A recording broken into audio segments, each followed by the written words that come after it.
All righty, Lee Cole here. Hope you're doing great and hope you are having a wonderful, wonderful day. Let's do a little housekeeping here. Number one, make sure that you can actually hear me, both hear me and see my screen. You should see a little orange PowerPoint thing. Don't worry, we're not going to do PowerPoints. It's just a way to have a visual up here. Should see a little PowerPoint thing. Clay, thank you so much. Wall, how are you, my friend? I hope you're doing wonderful.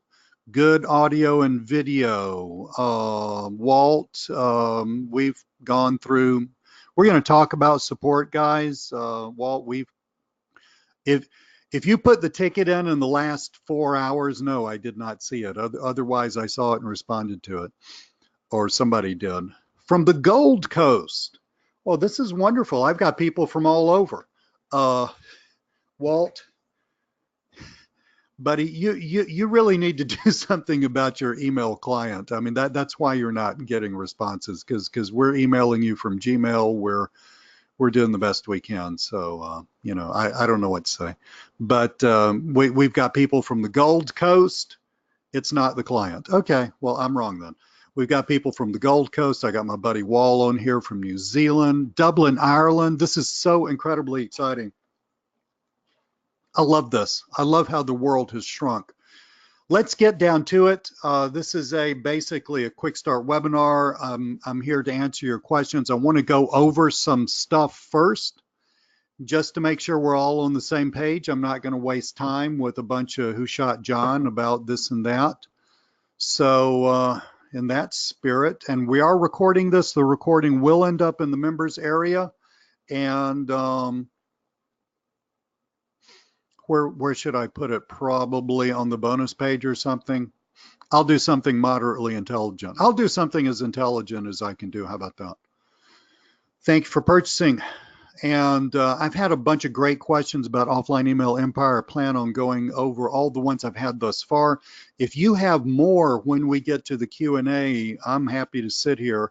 I am going to go work out once we're done, but I've got plenty of time. It's only 3 o'clock my time. And let's just make sure you totally understand this thing. That's what we're doing here. With that said, let's drop out of the boring PowerPoint.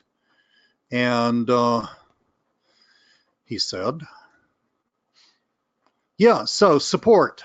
Okay, we got 2 ways of hitting us up in support. The main way is a support ticket system. If you do have trouble reading your support tickets, then it's because you're using probably Google Chrome as a browser. Well, I'm in Atlanta, Georgia, which is in the, most people know approximately where stuff is in the United States, but just in case y'all don't, you heard me say y'all, right? I am a Southerner. I live in this, which designates me as geographically being raised in the southeastern portion of the United States, in Atlanta, Georgia, which is the first state up from Florida. How about that? That should pretty well position me within a few hundred miles. Georgia actually is the biggest state east of the Mississippi. A lot of people don't know that, but it actually is not anywhere near as big as Texas. Texas is basically as big as most countries, but anyway, cool beans. So support ticket, just click here, submit a ticket. We check the ticket system once a day. Again, if you have trouble viewing your ticket after you've checked, after you've sent it in, 99 times out of 100 is because you're using Google Chrome. I would suggest you use another browser. Sometimes, I think with Chrome, sometimes you get, it just kind of gets, it's a cookie issue, right? It's a history cookie issue. So I would just use another browser, clear history. Usually you can get that. If you go to Warrior Plus, you'll see a backup email support. That is not as good. We do check that daily, but it's just a little harder for us to keep track of visually. You are more than welcome to use that. And that is a Gmail address, and everybody should, theoretically, everybody should be able to both use that and also, view emails coming from that. So that's how you get to us in support. Feel free to hit me up in support. I am here to make sure that you get your stuff. I got a team checking support. You got any issues with installing the plugin, you're confused about that, we will even install it for you at a nominal cost. I get zero profit out of this. I just pass it on to my tech guy, just just so he gets, he's got to get paid for his time, right? Just let me know, if you want to do that. We're happy to do that. Check this out. I want y'all to see something. Yeah, and I don't know, is your first name actually Sab, S-A-B, or is that short for something? So I'm going to call you Sab. Sabrina. Yes, Sabrina. Oh, well, yeah, I was wondering that actually. Well, hello, Sabrina. Nice to meet you. But yes, incognito works well. Incognito works well with Chrome, and that way you don't get all the Chrome BS. Google's basically the internet busybody, right? And that way you don't get all the Chrome BS interfering with stuff. But that is why we have the backup email address, just because it's an imperfect world, right? Guys, I want you to check this out. I got this the other day. It's from one of the buyers of the same thing. A gentleman named Bill Scott. Lee thought I'd connect about 2 of your products, LinkedIn and email goldmine. I think he means email Empire, the one we're talking about. But anyway, before I'd even started the program, a local doctor asked me to connect with me on Alignable. If y'all don't know Alignable, it's basically it's like LinkedIn, but it's locally oriented. It's pretty cool. I use it. Agreed and sent a message asking if he did email marketing. He called. No LinkedIn page, no Facebook, no G+. In other words, the guy needed a ton of work. Folks, this is not hard. This is not hard at all. It's a matter of putting yourself out there, okay? Of consistently putting yourself out there. And I'm going to go over all of that today. Let's go over here. I have to change browsers for this next one because I'm actually logged into actually most of my sites on this one. So let's go over here. And when you buy something from us, you get an email. You also get a login URL, which says Easy Profit Members / I think it says login-page. But anyway, that's all in the email, right? So you just take your email, address. Ben, yes, sir, it is being recorded and will be in the members area. Give us about a day to get it up there. Usually it happens faster, but a day is something that I can 99 times out of 100 count on. So you get an email, open the email, click the correct link to get on the page just before this, type in your email address, the password that we gave you. This is different from your Warrior Plus password, okay? Different from, and a lot of people, especially if you're kind of new to this world, get that mixed up. Completely understandable, all right? Different password. So pop that in there. If again, we got support. So if you lose this, screw this up, don't understand it, it's all cool. Let us know. We're here to help. And once you log in, you will see the products that you bought from us. Now, this particular test account has 3 products in it. If you bought a bunch of products, you'll see other products, et cetera, et cetera. This is the one we're talking about today. Offline Email Empire, NLP, Neuro-Linguistic Programming version. To get to your content, click here. And this is where sometimes we have a couple other issues which are just totally out of my control, but I want to explain these to you. To see what's behind these tabs, okay, to see where these tabs lead, just do that, right? Just click on that. It opens up a new page. Hang on. Looks like I didn't have, looks like I already had that open. But anyway, it opens up a new page. And, you've got the course here. I have noticed that every once in a blue moon, some people will try to open up something. See where it says blank page there for about 2 nanoseconds? If you have poor Wi-Fi or slow internet, or maybe I don't know. I don't have an old computer, but maybe if you have an old computer, it's going to slow that process down, and sometimes it gets hung up on the blank page. I would, again, I would clear cookies, clear history. I don't know. Cookies may or may have something to do with it. I don't know. This current browser, I think, is Edge that I'm using. Yeah. And, you know, you can look at it, Chrome, Edge, whatever. But I would, if I were you, in order to make sure you can find your stuff, if you're having that problem with this hanging up, clear history, use a different browser, but most importantly, get in a little better, get a place where you got a little more bandwidth coming in, because I mean, there's a lot of graphic stuff on this. I mean, not tons, but if you're in a really crappy place, I mean, I can access this from Starbucks, and Starbucks has just okay Wi-Fi. It's not hugely wonderful. It's just okay, but there's a fair amount of graphics on here, so it can get hung up. So go through the training first, okay? Do not dive into this. This is really different, okay? You can use the software without understanding it, in the same way that I could take a piece of laboratory equipment and pretend to use it without, I could take a, what's that called? A mass spectrometer or something like that. I'm kind of remembering that word back from my college chemistry days. I bet you $1 I could plug one of those things in and do some damage. I mean, nothing intelligent's happening with it, but I could do that because I don't have the training, right? Well, the software doesn't require that much training, but it will help if you really understand where this is coming from, because this is not advanced in the sense that you have to be advanced to do it,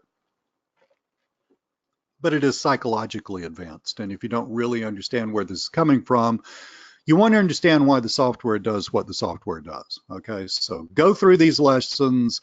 I don't like to spend a lot of time hemming and hawing and talking about crap that doesn't matter.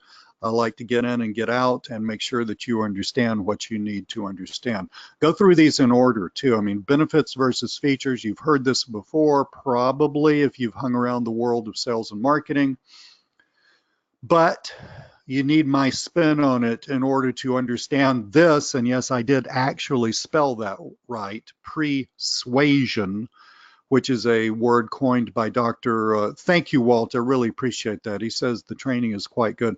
Persuasion is a word coined by Dr. Robert Cialdini, noted, I guess, industrial psychologist or something. I don't know exactly what you call his field of study, but you want to really understand this, okay? Because this is new and different. This is not your same old, and this is not your normal stuff that you buy when you buy, you know, what we used to call WSOs, these smaller, less expensive training products.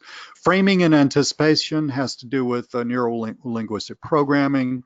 It's the part of it that you can use with email very effectively. A lot of NLP requires the other human being to actually be sitting there to give you feedback so that you can guide them where you want to guide them, or at least try to guide them where you want to guide them. That obviously can't happen with email. It's a one-shot deal. You send out the email, people read it, they do what you want them to, or they don't, right? But the part of NLP that you can use with email marketing is right here. And I do talk about the limitations and the two main structures, NLP structures that I use.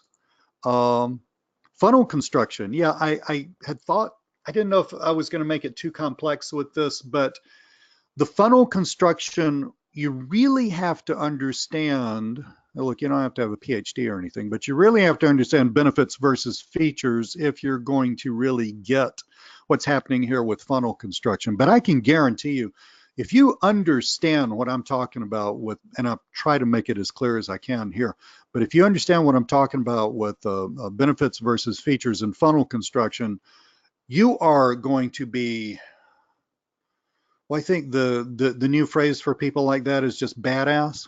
Really, I mean, this is a game changer. All right, this is literally a game changer. This should create many aha moments in your head.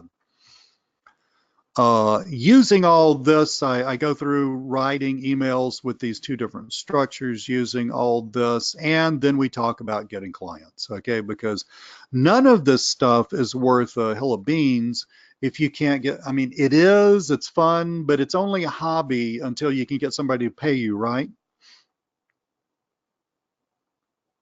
Oh, Sab, you're in the right place. You're absolutely in the right place. I'm gonna read that out. I haven't started yet, but I hope the course will help me be a better writer because I'm really good at the other stuff, text strategy, but suck at writing. I created the software. I created the idea for the software, and then my dev guy created the software, just total transparency.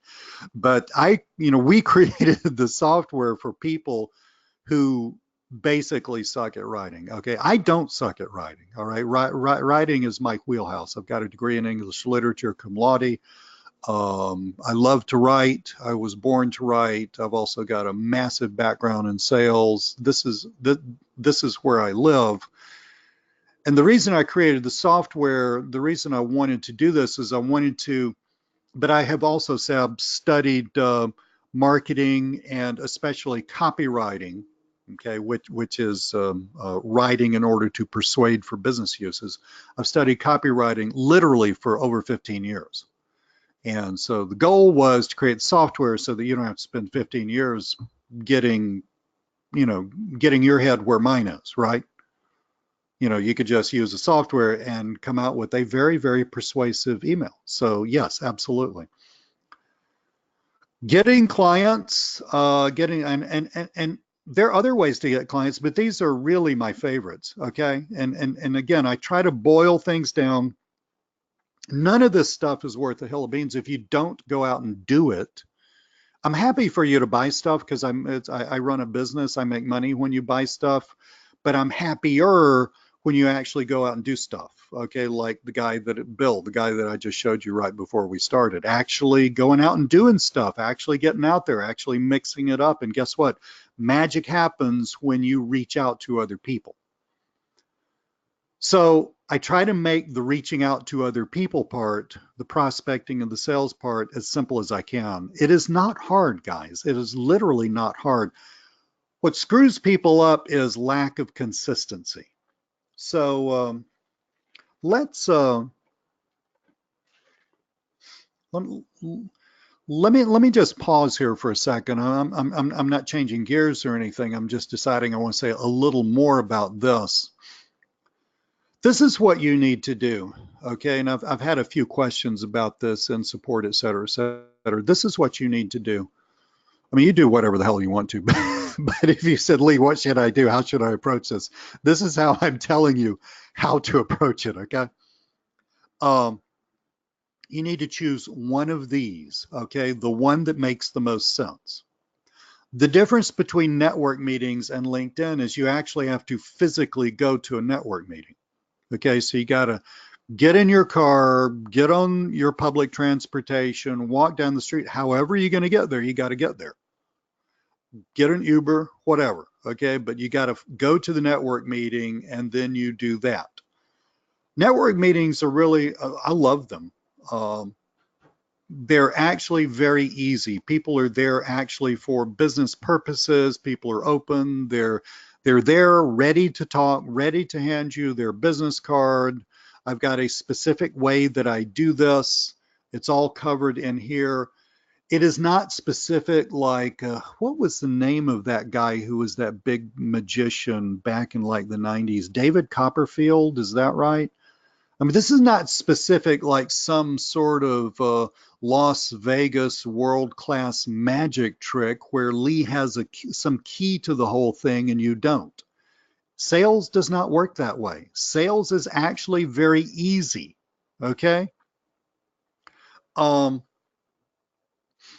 Yeah, I was actually talking with Mark Helton about this on an interview on my YouTube, which you can find on my YouTube channel, by the way, the other day. And, Mark's an excellent salesman. And he said, Lee, sales is nothing more than what we're doing right now is just communicating with people. You're just communicating with people about stuff that might help them and answering their questions. And if you do enough of that, enough of them will say yes.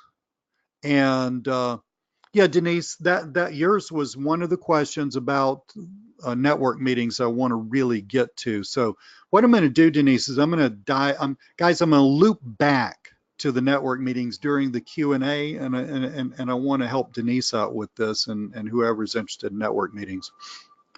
So we're coming. So Denise, do not let me forget to do that. I've got it on my list, but you know, I mean, I get a little scatterbrained sometimes, so don't let me forget to do that. But guys, network meetings are easy. They actually work really well. Just like all prospecting, however, you've got to have a game plan in place, and you have to consistently execute that game plan. Otherwise, it's not going to work. It's not a you know, you run in, you do a few network meetings, and you're done. I mean, you have to commit to do network meetings for a really long time, not before you get to one client. Not before you get one client, okay? But I mean, you know, just because anybody running a business, I don't care if you're the CEO of General Motors or if you're running a little one guy or one gal shop, everybody is a salesperson, right? So you got to commit to being a salesperson first and foremost, okay? So Sab, you're a tech person. You're going to have to transform yourself into a salesperson. The good news is that's actually not hard to do. Look at these videos. Sab, if you will look at these videos and do what they say, you're done with the transformation part. Just make sure you do it consistently. The thing about network meetings, though, is they're geographical, right? So if you live out in ranching country in Montana, or I guess in Australia they have ranching country. I don't know what y'all raise out there. I'm sure you raise something, but you know, where the nearest where the neighbor who lives nearest you is 50 miles down the road, then no, network meetings aren't going to work. Okay, so and for you guys, you would be constrained to LinkedIn. Okay, so network meetings. Most people who buy from me live in fairly populous areas. I mean, most people live in fairly populous areas globally. Excuse me. So, you know, you can use Meetup, BNI, whatever. I go over all of this in the video, but use that. I can't stress the consistency part enough, okay? If you want to go global, if you want to, if for some reason you just don't want to get in your car and go to network meetings, or you don't have a car to get into to go to network meetings or whatever, you can get plenty of clients through LinkedIn. It's a different process. Again, if you will follow what this says and actually do it, then you can get more clients than you can get to from LinkedIn. What I would do if I were you is I would become an expert at one of these before I tried the next one. I would decide, you know, I mean, look at both videos, guys. Okay, look at both videos, but choose one and then become an expert. All right. Don't do one week and one the next week. That's the kiss of death. That's going to screw you up. An expert. What does that mean? Well, it's August. It's the beginning of August. So we got 5 months to the end of the year. So choose one and do nothing but that from now until Christmas. That's what I would do. You do what you want, but that's the way to win at this. Fulfilling the service, I think that's pretty clear in the conclusions. You can download the PowerPoints. Now the plugin and its instructions are on a separate tab. Was this the plugin tab? I got so many little boxes here. Yeah, from GoToWebinar open, I can't see what I'm doing. Yeah, so you download the plugin here. We've got how to use video here. This should be the how to install it. You are going to need a WordPress site, which we made clear of that on the sales letter. This is a WordPress plugin. If you don't have a WordPress site, that's pretty easy to deal with. You need a domain, which you can buy somewhere like GoDaddy. You need hosting, even cheap, crappy hosting like HostGator will work fine. That's going to cost you all of what, $11 a month or something like that. And You put up your WordPress site. Okay, you put up your WordPress site, and then when you install it, then it will be there. Now, by the way, if for some reason you just can't put up a WordPress site, you can just contact me through support, and I'll get my tech guy to do it, not for free. I'm going to charge you a little bit on that, but it's not, again, it's not profit for me. It's a service for you, and I pass it on to my tech guy, just to pay for his time. And we will get that done for you. We will give you instructions on what to do, but so you don't have to remember this. But what you'll end up doing is you'll end up buying a domain at GoDaddy, and you'll end up buying an account at HostGator. Okay, that's going to cost you all, I don't know, 25, 30 bucks, something right there. And then we'd be happy to install this for you. So now, so we've got how to find this stuff. Bonuses are here. I don't think we need to look at bonuses. The bonuses are okay, but I think you've got the idea about how to use the site. So let's get rid of this. And let's go here. Now, this is a WordPress site. I'm on the dashboard of a WordPress site. This is our Easy Profit software site. This stuff on the dashboard, what you see is going to be different than what I see. For instance, you see this YouTube video widget. That's a new product that we're selling later on this month, which is just totally beyond cool, but you won't have that. So don't get confused. I got some people who are new to WordPress who look at my videos and they're not seeing exactly what the video is showing because I'm not in their site, right? Okay. But what you will see is you will see the following. Once you install the plugin, you will see where it's right here, Email Genie NLP Edition.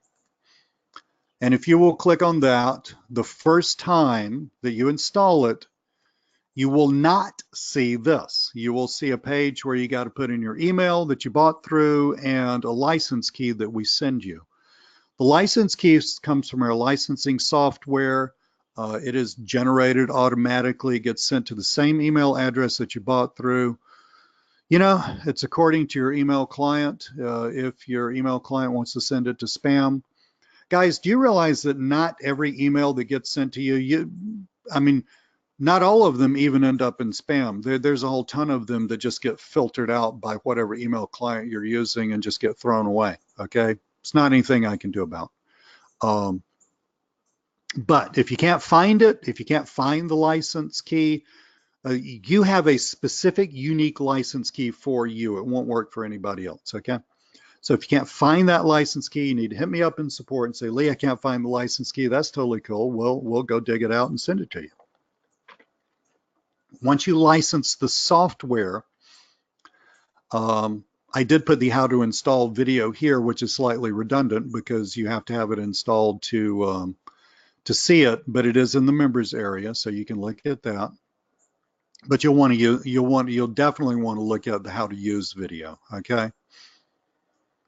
Yeah, Sab, I'm just saying this for the few people who, for some crazy reason, have trouble getting unboxed, okay? The 97% of people don't have any, really, if I sat down and did the numbers, it'd be about 99.5% of people have zero problem. In other words, only one out of about 200 people have a problem with that, with the unboxing thing. But I'm just mentioning that just, because I like to cover all the bases and make sure you understand that we are doing our best to get you your stuff, and just hit us up in support if you don't get your stuff. You want to look at the video about how to use. Again, you want to look at the training first. You could do whatever you want, but if you're really going to understand this, you want to look at the training first and then look at the video about how to use. Okay, so go in the members area and look at the training that we just looked at, and then come here and look at the how to use video, because then you will say, aha, now I understand why they created it like that, because it's going to do all this cool stuff that I just learned in the training.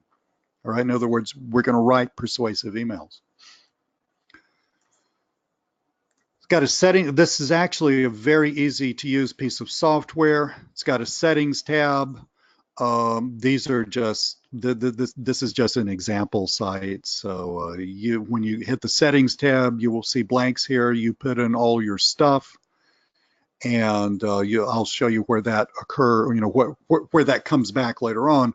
But you put in all your stuff here, and then you hit, it's either going to say submit or update. I can't remember what it says because this one's already been populated with this stuff. If you want to change it, come back here and change it. To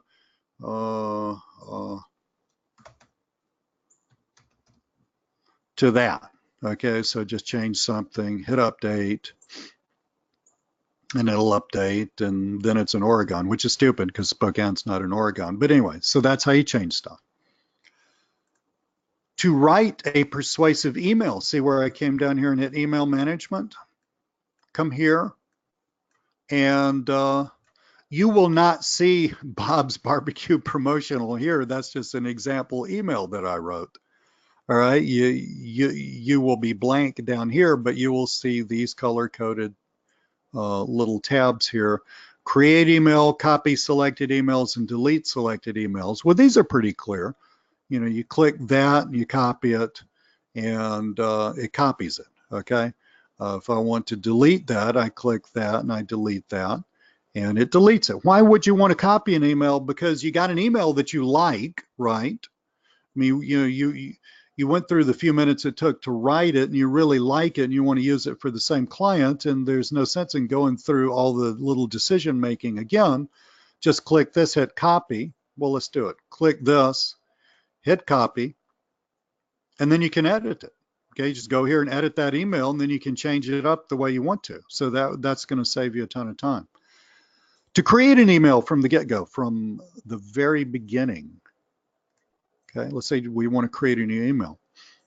So you click that, and you notice that we can choose any of three formats. These are very common persuasive writing formats. PAS, called problem, agitation, solution. PS just takes the agitation part out. Okay, it makes a little shorter email. And ADA, attention, interest, desire, and action. Now, I don't want to confuse you, but I'm going to close this window and I'm going to look at this already created Bob's Barbecue promotional email through the Edit Email tab. So when you want to create an email, you create it here. You do not create it here. Okay, you create it here. See where I'm saying create email? But if I hit Edit Email here, it's going to bring up this same form, but it's going to be populated with the stuff that we have for this particular email. In other words, you're not going to have to sit here bored to death while I write an entirely new email, okay? This is what I'm trying to avoid. So when you write a new email, you want to decide, well, problem, agitation, solution, or ADA.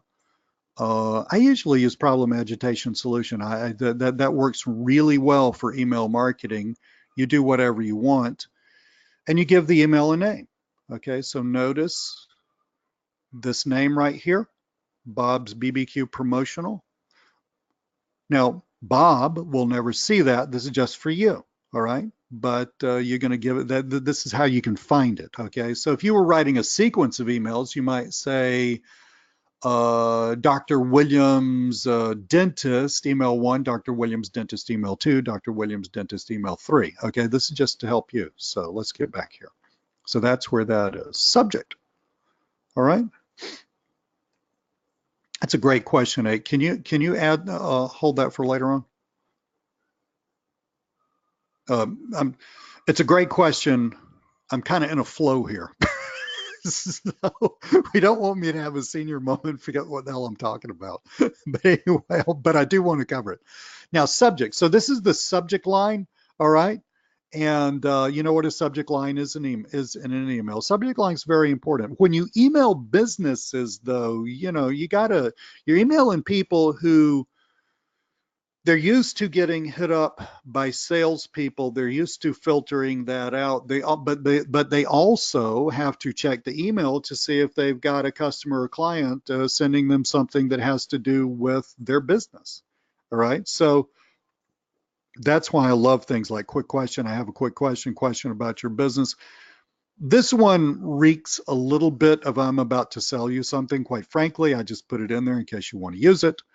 Personally, I'll do quick question or I'll enter, my own subject if appropriate. But this is the subject line. Okay, so when you check your email, you got that little like little bolded subject thing. That's what that is. And greeting. Okay, how do you want to start your email? I mean, if you got the person's name, you might want to say, "Hi, Dr. Williams," or something like that, which is why we have this here.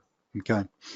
So if you want to just say hi or you want to just say hello, use one of those. Click these little radio buttons for the one you want. If you want to put in your own personal one, hello, Dr. Williams, something like that. Okay.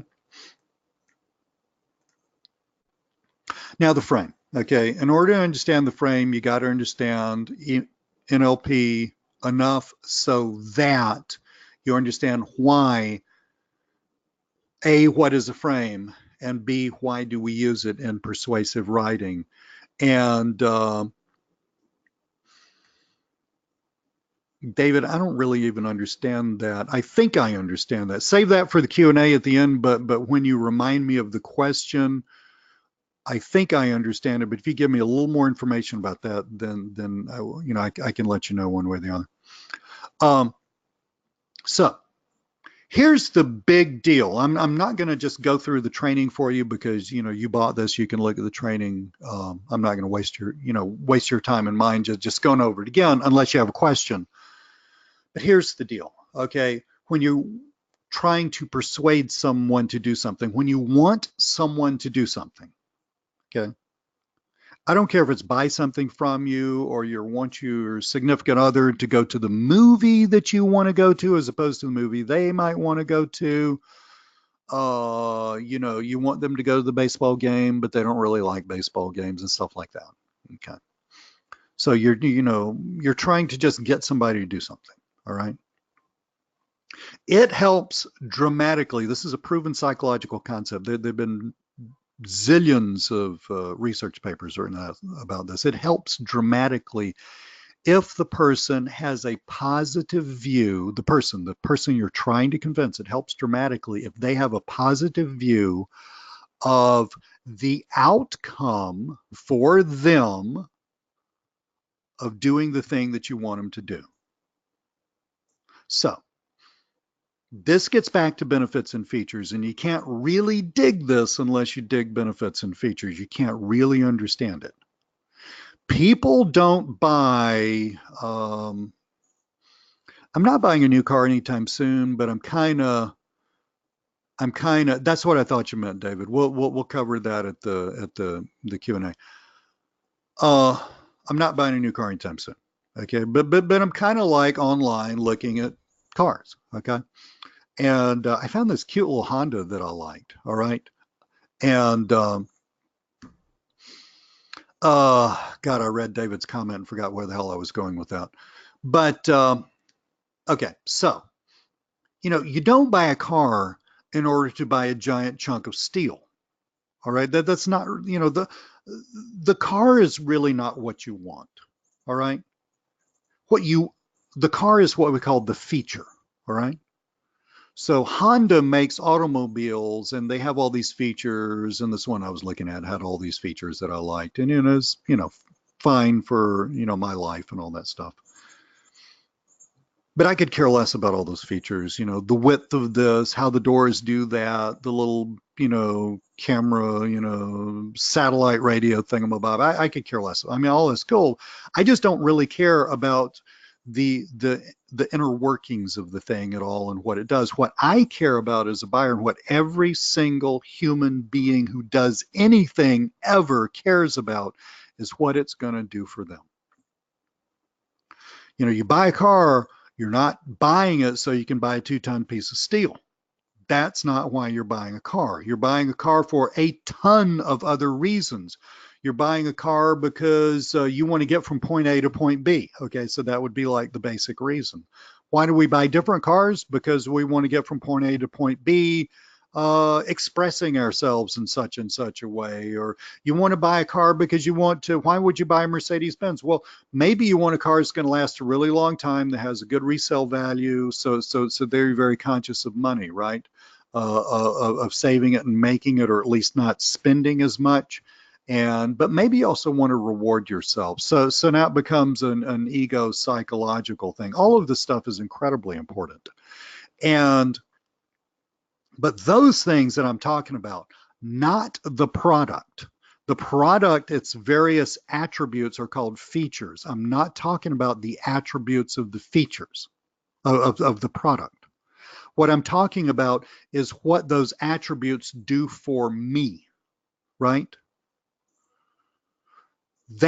Those are called benefits. What the product does for me, what I think I'm going to achieve in life, or have, or look like, or feel like, or whatever.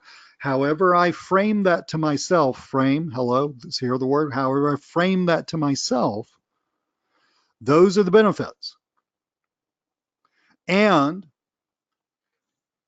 if you want to get somebody to do something, get them to think about what their life would be like if they had the benefit to them, not to you, to them, of the thing that you want them to do.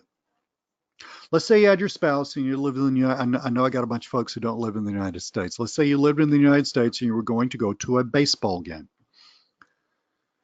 You want to go to a baseball game and your spouse is not too hip on baseball. He or she will go, but it's not their favorite thing, But if there was zero benefit, they're never going to a baseball game with you if there's zero benefit. It's just the way life is. It's the way human beings are constructed. Just like it or don't like it, I'm right. All right? Nobody even does altruistic stuff altruistically. I mean, even Buddha said this. I'm not going to bore you with where that was said, but even Buddha said this. Okay? Nobody does altruistic stuff altruistically. They do altruistic stuff selfishly. Everybody is selfish. And I'm not saying they're bad. I love people. I think it's extremely important to help other people and, be a good citizen and, all that stuff. But the reason that we do stuff is because we ourselves are getting something out of it, whatever that thing is. So if you want to persuade, let's say you want to persuade your spouse to, you want to up your chances of getting your spouse to go to the baseball game with you. Well, then you need to figure out what your spouse would get out of going to the baseball game with you. Let's say that you work a lot and you don't get to spend a lot of quality time with your spouse and you want to go to a baseball game. Okay.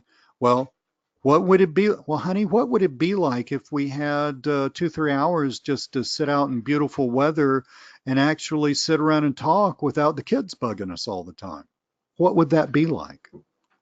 I didn't mention a damn thing about baseball games, did I? Let's say you had a spouse who was kind of like unhappy because you were working all the time, didn't have a lot of quality time. I got it. I've been married for over 30 years. I mean, these things are extremely important. Okay. But you want to go to a baseball game too. You're happy to communicate. You're interested in your marriage. You're happy to communicate and all that stuff. But you want to do the communicating while you're watching your favorite team play, right? You see if you can like double task here and combine. Okay. Well, honey, let me ask you this. What would it be like if we had just a good, solid 2 or 3 uninterrupted hours where we could sit down in the beautiful weather, the kids aren't bugging us, and, you could tell me about what's going on with, work and stuff like that, and we could just sit there and communicate. What would that be like? And your spouse would say, that would be a dream come true. How can we make that happen? See, now, it's called framing. You're getting the person to have a specific daydream, and that daydream has a benefit that is important for them happening in their minds. And then all you got to do, again, I mean, this is not, everybody's not going to just fall over and do exactly what you want them to. Life doesn't work that way, but you are going to massively up your chances of success here. And then you got to do is just frame. It's called framing, right? Frame the thing that you want to do as something that will deliver that benefit. Well, listen, sweetie, you know, I'm in Atlanta. We have the Atlanta Braves, Major League Baseball team. Okay, so you choose whoever you like. Well, listen, honey, you know the Braves are playing this afternoon, and my friend Bill gave me some tickets, you know, right behind, you know, first base. I know you don't like baseball too much, but you ever thought that, I mean, it's an evening game. It's not even going to be too hot. You ever thought how cool that would be just to sit there? You know, we got some drinks and some popcorn, and you don't have to look at the game, but we could just sit there and talk and just have a great time. Now, that's pretty cool. Your spouse may or may not want to go, but your spouse is going to be thinking about your request in a positive rather than a negative frame of mind. That's vastly different from approaching it like, you know, without framing it, saying, hun, my buddy's got baseball tickets. You know, I know you don't really like the game, but you want to go tonight? I mean, this would be like the 52nd time you've asked this question. No, honey, you know I don't like baseball. I mean, you know, you can go yourself, I guess, and then you got the guilt trip and all that stuff. I think you got the ideas, guys. That's what framing does. Framing puts the other person, or attempts to put the other person, in a very positive, receptive, open-hearted, and open-minded frame, so that when you start explaining what the email is about, they are going to be much more likely to receive this openly. It doesn't mean they're going to do it, but it means that on a percentage basis, more people are going to do what you want them to. At least they're going to read your email. They're not going to just shut you down if you do this, okay? So what do you need for a frame, okay? Well, you need to know what kind of benefit the other person would like. I mean, if I did that same thing with baseball, actually, my wife would love to go to a baseball game. She loves baseball. I don't have this problem, but let's go with the baseball thing. And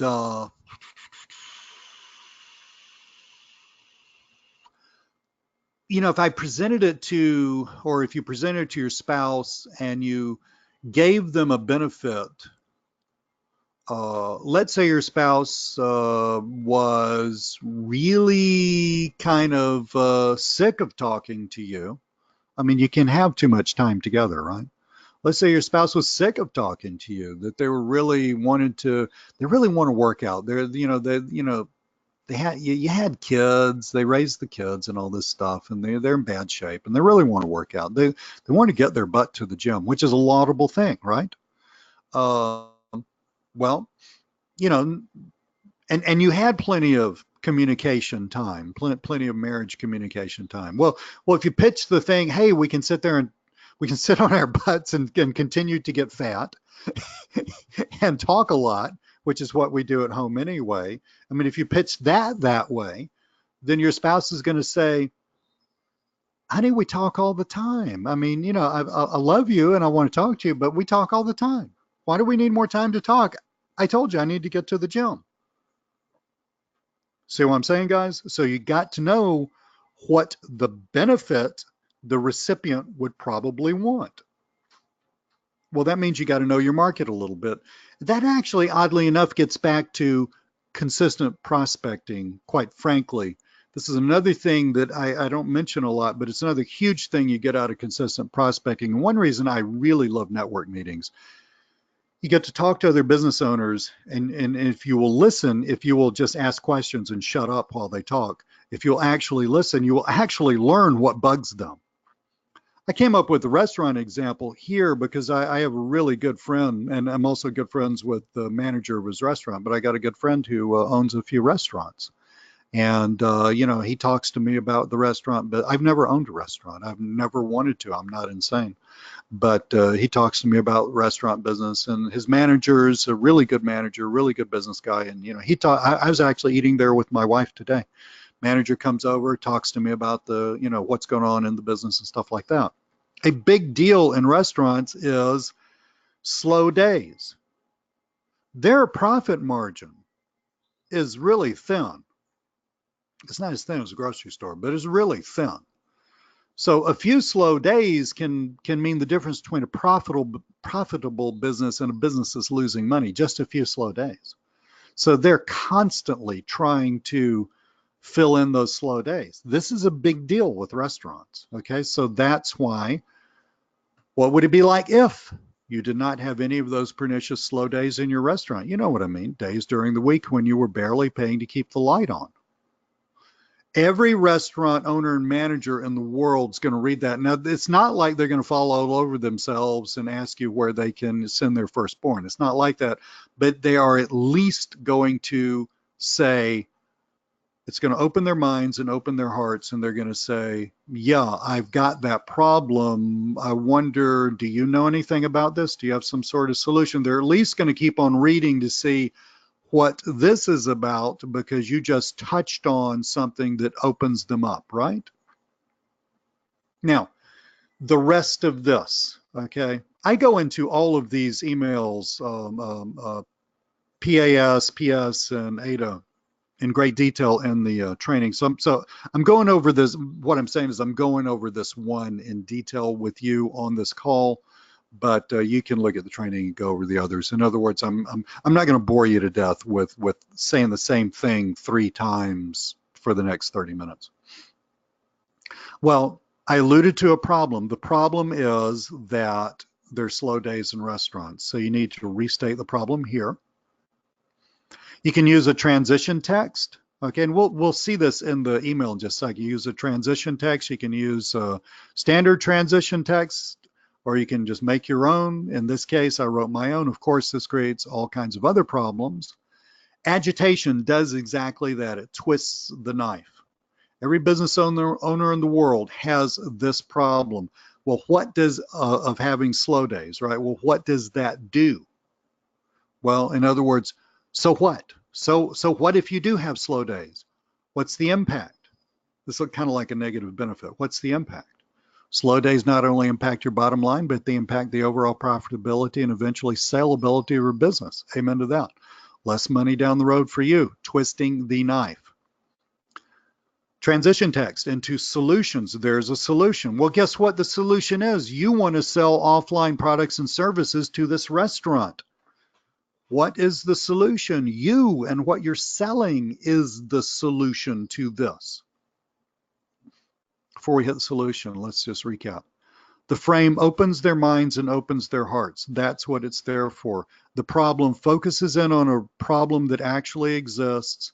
We agitate it, and then we offer a solution. You are the solution. I'm a marketing consultant. I've helped countless businesses just like yours. If you haven't, don't lie, okay? You will pretty soon if you'll actually get off your butt and work. But I have helped countless businesses just like yours get more happy paying diners into your restaurant during these slow times, and I'd be very happy to help you, blah, blah, blah, blah, blah. That's the solution, followed by a call to action.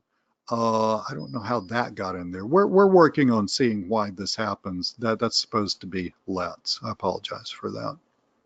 It's on our list of little tweaks to look into. Basically, WordPress takes that single quote and fills in a bunch of garbage with it. We're seeing if we can get that out of there. But anyway, the call to action. You can't just leave people with, man, this is great. Yes, I do have this problem. Yeah, the problem sucks. Yeah, you're the solution. Well, that's good to know. Let me go read the next email. You can't leave people like that. That's not selling. You must tell people what to do next. You must actually tell them what to do. You do not assume that they're going to figure it out. You say, do this, call me, hit reply. You know, that. My contact information is below. Remember when we did the settings and we did all the contact information? My contact information is below. Reach out to me and let's find a good time to chat. Sign off. Thank you. Okay, and here's all the contact. The contact information came from the, well, apparently this won't scroll when this is up. But anyway, this contact information came from the settings tab down here. It's repeated here in case for some reason you want to change it. I don't know. Okay, and then you hit submit. If you want to change, we're on the edit email part, but if you want to edit the email, then you change stuff and hit submit. and it would edit the email for you, and then you come back here and look at that. To look at the email, go right here, and you can get back to edit here, or if you want to download the email, it'll download it as a text file here, and then you take the email and you put it in your autoresponder, or however you're going to email the business owner. Okay, put it in Gmail, put it in your autoresponder, whatever, and here's the email right here. Okay. Quick question. Hi, what would it be like if you didn't have any of those pernicious slow days in your restaurant? You know what I mean? Days during the week when you're barely paid to keep the lights on. That's the frame, the problem. Slow days during the week, one of the biggest problems. That's the transition. Here's the agitation. Slow days not only impact your bottom line, but they impact blah, blah, blah, blah, blah. That's the transition to the solution. Here's the solution. Reach out to me. Here's your contact information. Now, let's say you don't want all of this contact information on your email, which makes sense. I mean, I just filled in absolutely everything. It's what we call kind of leaky. In other words, it has too many options here. I probably wouldn't put all this, I don't put all this garbage down here myself. Well, just delete it, okay? Just download it, pop it in a text file, pop it in your autoresponder, pop it in your Gmail or whatever you use, and delete it. That's how you do this, okay? So that's how you use the software, and more specifically,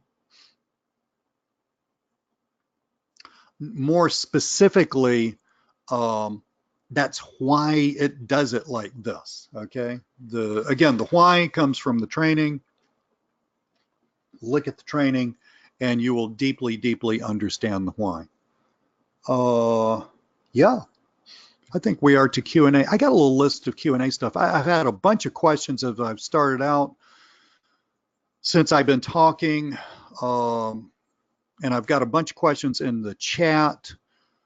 Let me hit the questions in the chat first. I guess it doesn't matter how I do this, but I want to do these also. So let's just start at the top, guys. Let me just scroll back down through here and see what we've got in terms of questions. If I miss a question, repeat the question. Hang on, let me get to the next question. Okay, Denise. Denise is having some trouble in network meetings. Let me read this. Been in network meetings, always come home empty-handed, feeling wasted my time. One person seemed to dominate the conversation. Others never asked what I do.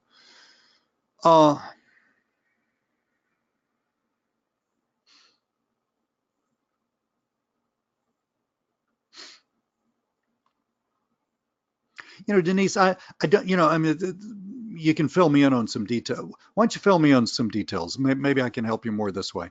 How many have you been to? You don't need to tell me the total number. How many per week are you going to? Okay, or how many have you been to? I don't really seem to have the conversation domination problem myself, and it's not like I do anything weird or different.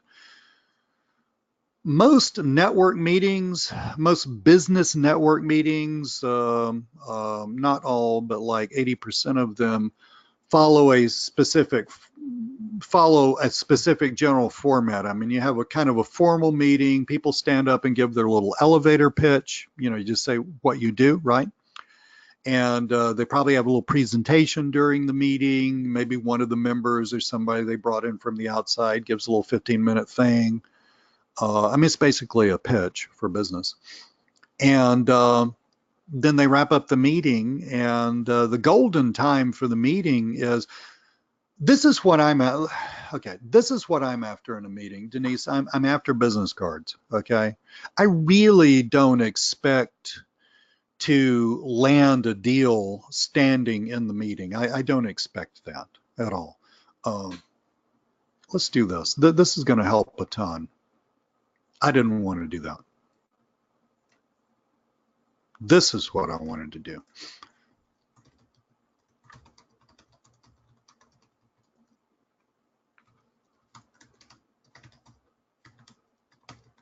My goal is to get business cards, okay? That's the real deal. My goal is to shake hands, talk to people, it's happened, but I have zero expectations of landing a client in a network meeting.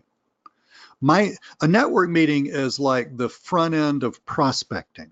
Okay, it's just a way for people to see me, hear my voice, so it matters how you're dressed, and Denise, I know you know all this. I'm just saying it for everybody else. Dress right, dress appropriately, dress like a business person, look sharp and all that.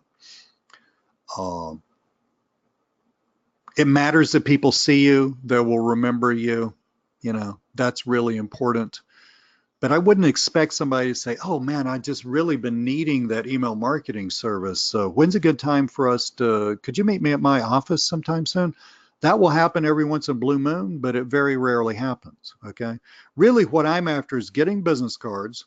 I will call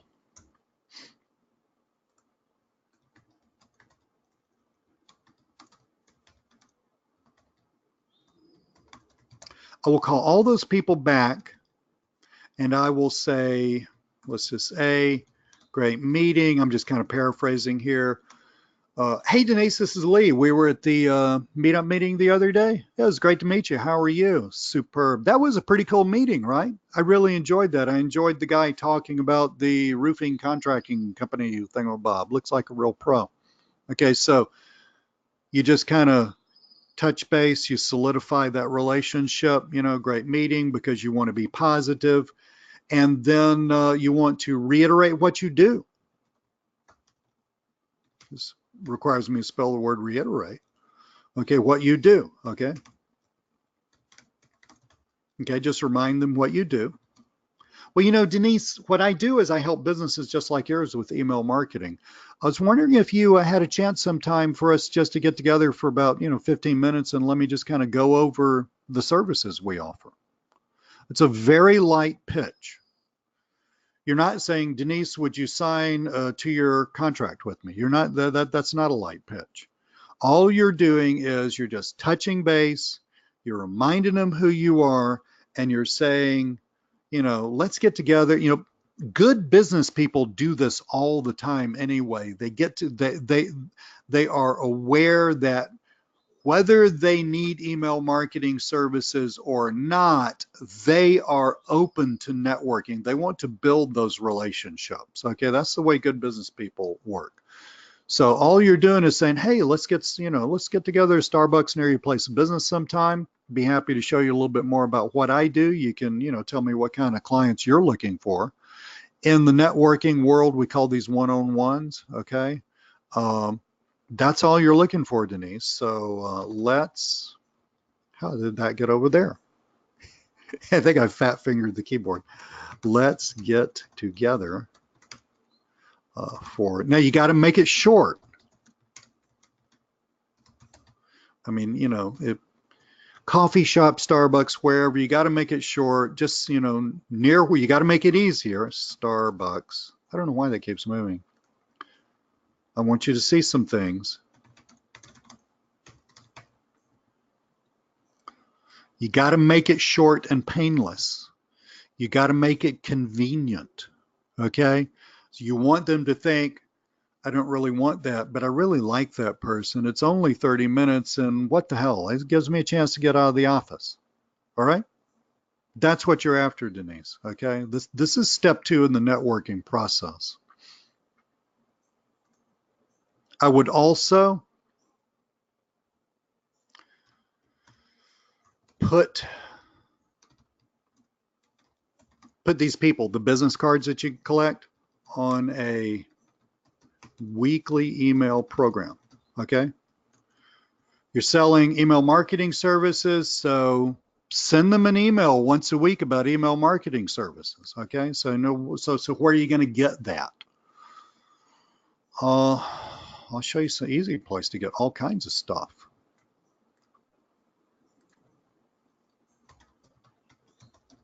It's one of my favorite resources, Forbes. It doesn't have to be email marketing either. It just, it could be online marketing. What did I just do? Search. Oh, they've changed this. Market.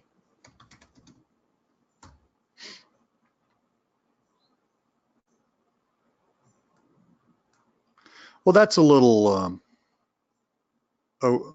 over most people's heads. Let's see if we can find something kind of sort of interesting. Yeah, look at those. Email marketing is still the top way to generate leads. It's not even there. Find one that's there, guys. Crap. Oh, God knows. Oh.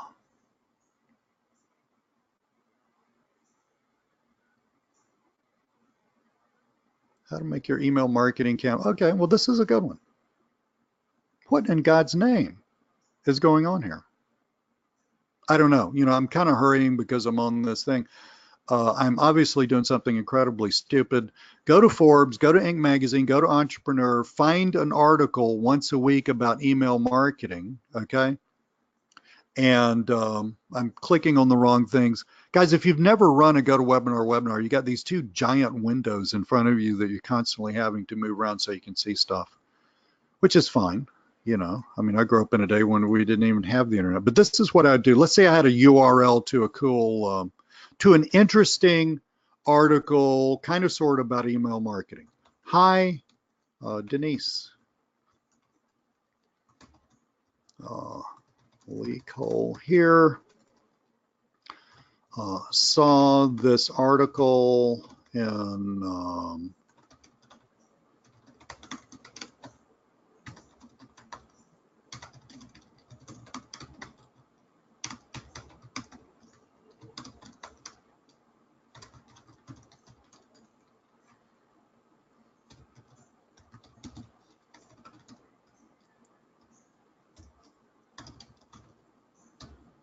Entrepreneur.com article. So you put the link there, right?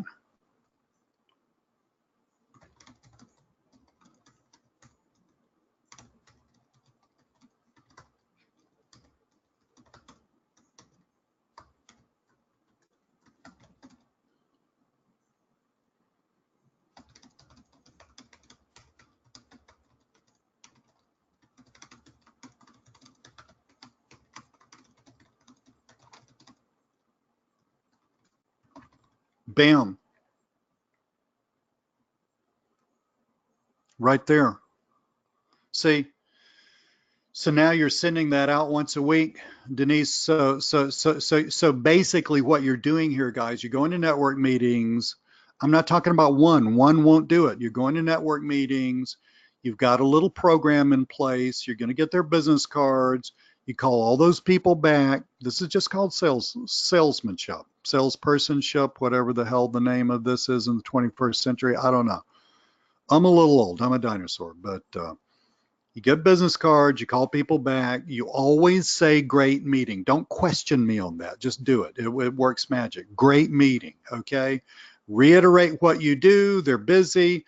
Suggest we get together 30 minutes at Starbucks. If they say yes, or if they say no, it doesn't matter. Put them on the weekly email program. Set up these on your autoresponder so they go out once a week. Lee, is once a week too much? I read that you should blah, blah, blah. Guys, seriously. I am God's gift to email marketing. Once a week is what you want to do. Just go with me on that.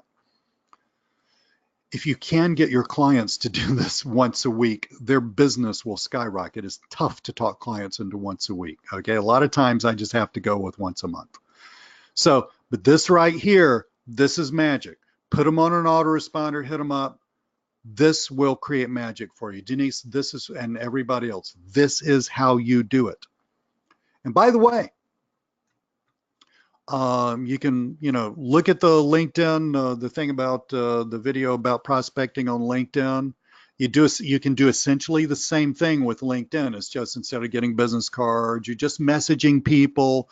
When they get interested, ask you what you do or blah, blah, blah. It's all covered in the video. I'm not going to cover it again. You do the same damn thing, okay? You, instead of suggesting get together for 30 minutes at Starbucks, because they may be in Ireland and you're in, I don't know where you are, New Zealand, right? A little tough to find a convenient Starbucks that way.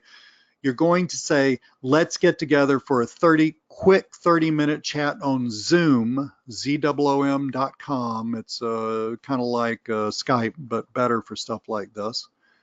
And I'll just, and you make it very, very low key, very, very non-salesy. All you're doing is just throwing it out there. Well, look, let's just get together for 30 minutes on Zoom. I'd be happy to show you what kind of stuff we do. Okay, is everybody going to take you up on that? No, but if you're consistent, you're going to get more business than you can deal with. And then you put everybody that you can get most of these people's emails either off of LinkedIn or Twitter. Okay, you put everybody that you can on whose emails you can find on an email follow-up. And it's the same thing. You don't even have to write anything. You just send them a link to something. Okay, mix the links up a little bit. Okay, YouTube video, entrepreneur, but it's all curated content. So Denise, that should help you out.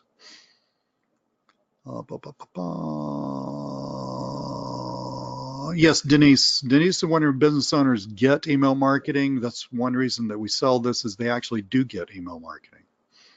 Walt, that's your question. We're trying to get the answer back to you. We've tried in so many ways. We're doing the best we can.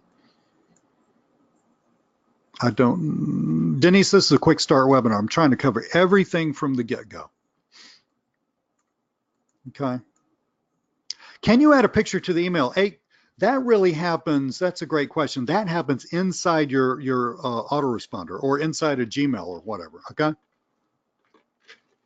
I mean, this software does not send out emails. Okay, it's not designed for that. It's there. Why is that? Because there's so many that do, right? I mean, why should I create another one? I've got nothing more to say on that, than use Aweber. I love Aweber. Okay, so I mean, I also use ActiveCampaign, but there's like 40 million of them out there. I don't need to do that. There's nothing like the software that I just showed you out there. Okay, nothing that sophisticated. So yeah, you can get a picture and add it into your email. I don't do a lot of graphic stuff in email. You're on my list. You probably very, very rarely gotten an email from me for any reason whatsoever with any graphic, anything, because it's a tip-off to your email client, to the recipient of the email. How you actually read your emails is a tip-off to the recipient that this is not an email from just a personal email from person A to person B. This could be a business promotional email, and there might be a bunch of these going out. So maybe we need to reroute this into the trash. Again, guys, you'd be shocked at the number of emails that get sent to you that never even get so far as your spam folder. They're just all peeled off and gone to trash, okay? A lot of that is completely correct, that it's done, unfortunately, because it's such a complex thing. Every now and then, emails that you would want to receive end up, and you end up never seeing them, not even in your spam. It is what it is, okay? Can it be tokenized? So that becomes the answer to your question, David. David's talking where you say first name fix and all that stuff like you do in Aweber or wherever, so that it will put their name in the thing. You could do that. We don't do that actually in the software itself. I thought about it, but then not everybody does that exactly the same way. So I believe I at least found two very popular autoresponders that didn't do that in the same way. So yeah, you're welcome to do that, but that would be something that you would add when you pop it in the whatever's doing the emailing. Okay. Sab, how long does it take to master the framing technique? Sab, if you will sit down and write 3 emails, you will be a good enough master to do this. Write 3 emails and practice. Yeah.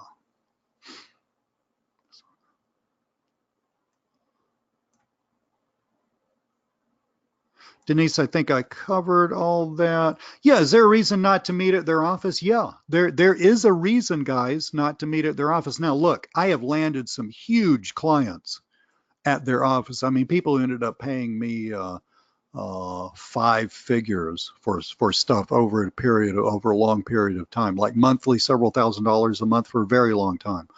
And I have met them at their office. Some of my best clients, I've met them at their office. Usually people get distracted at their office, and I don't want distractions. Okay. I want people to pay attention. And, and also, this is less important than the paying attention part, but people have power in their office. And look, I'm not on a head trip here. Okay. It's just psychology. People have power at their office. I would rather meet them in a more neutral spot. I mean, you go to Starbucks and sit down and have coffees with friends, right? It's kind of like, I can kick off work a little bit and I can go over here and be a little informal. I would rather have the person not in full tilt work mode. Okay. So if they're in their big chair behind their big power desk and I'm in the little bitty chair in front of the big power desk, again, I'm not on a power trip. It's not a power deal, but I'm just saying that it might be a power deal in their heads. And I would rather meet them on a little friendlier turf. So, but if somebody says, man, I'd love to meet you at Starbucks, but is there any way you just meet me in my office tomorrow? I mean, if they're that interested in seeing you that fast and they just absolutely can't see you at Starbucks for whatever reason, go see them at their office. Guys, don't overthink this stuff. This is like, this is a Yoda type thing. Remember Yoda from Star Wars, less thinking, more doing. Okay, if you will just get off your butts and go talk to a bunch of people, even if you don't know what you're doing, you will have more business than you know what to do with, literally. David, Facebook chat would be fine. Yeah, I mean, whatever chat type thing works for you. Okay, it's not that I'm hung up on Zoom. I'm not. It's just that I don't like to think about stuff like that. And maybe David, you like Facebook chat or something like that. So maybe you're comfortable with that. I mean, that's all fine. Just whatever works for you. Okay. Hang on.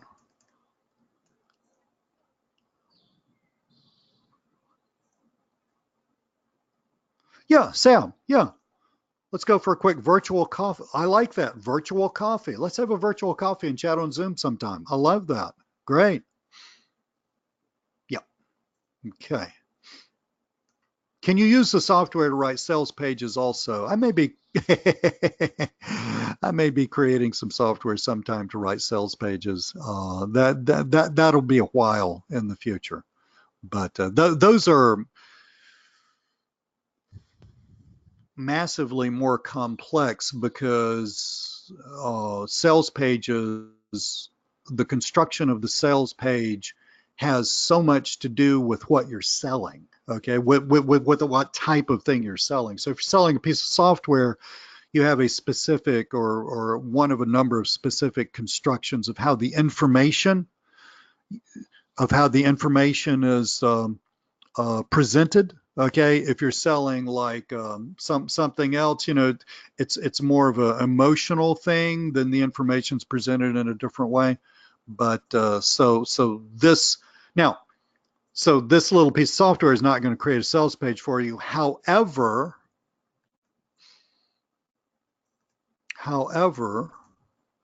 if you will notice, is that it?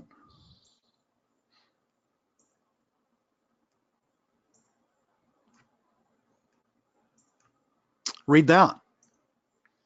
What would it be like if you never again had to struggle to get clients for your offline business? Yeah, that same structure. I mean, that's why that's there. That same structure. I mean, whether you put it there through a piece of software, you put it there because you actually do know how to persuade people to do stuff.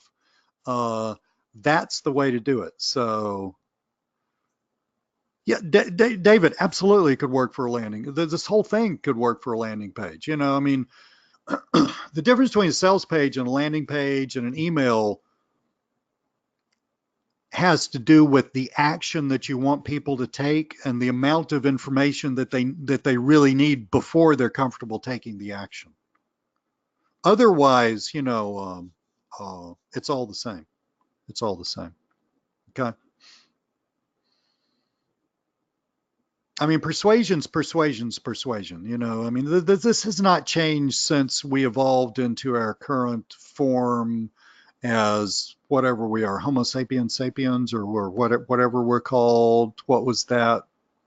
We're pretty new on this planet, 100, 200,000 years ago, right? You know?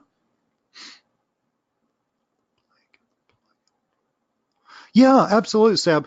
Basically, Sab is asking, can you put other stuff in those blanks, or could you take this format? Can you take this and build it out? Yeah, exactly. Absolutely, you can do that. Okay, like here. My goal was to give you guys a format that actually does work. Okay, but you can put more stuff in here. All right. But if you put it in here along the same lines, now there's a little dog barking in my neighborhood. My window is open. My best animal friend, who is my dog, works with me. He's my constant companion, and he's about to bark. So don't jump out. And he's got an amazingly loud bark. So don't jump out of your seats when he barks.